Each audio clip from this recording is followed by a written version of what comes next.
In this video, we're going to talk about the most popular used pivot points.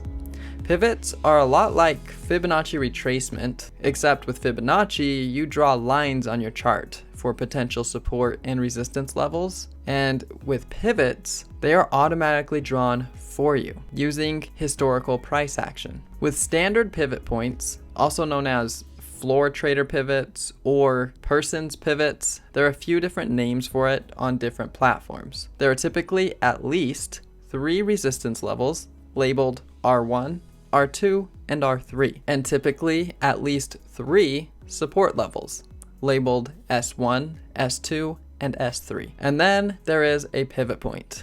This is usually labeled PP. The interesting thing with pivots is they are usually only calculated on larger time frames. For example, a daily, weekly, monthly, quarterly, and yearly. Unlike other indicators, the chart that you are viewing on your platform will not change the pivot points. You have to first specify the time frame for the indicator, and then it will use that time frame in all the different chart time frames that you are in. For example, if you want the daily pivot points, you can be viewing a 1-minute chart and be viewing the daily pivots. And if you change that chart time frame to, say, a 5-minute chart, those pivots are going to be at the same levels. They're not going to change. This is because the calculations are based on the time you specify for the equation, not based off of the time frame of the chart that you pull up. The calculation for the main pivot point,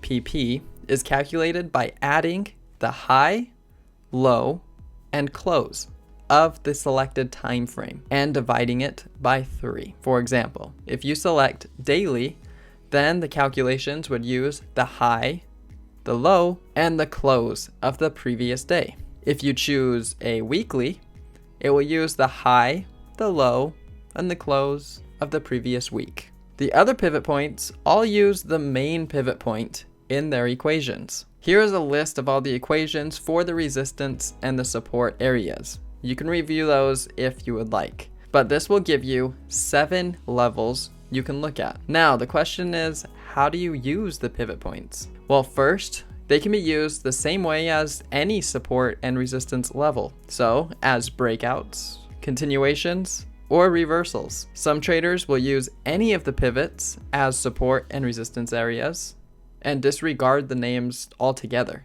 while others will use the resistance levels, will be resistance levels, and use the support levels as support levels. Then if a stock breaks a support level, they might use it as a breakdown and write it down to the next support level, and vice versa for a resistance level. Some traders also like to use multiple pivot points with different time frames on one chart. For example, they might show a daily, a weekly, monthly, and quarterly all on one chart. Then, when multiple pivot points line up and match together, it creates a stronger support or resistance level.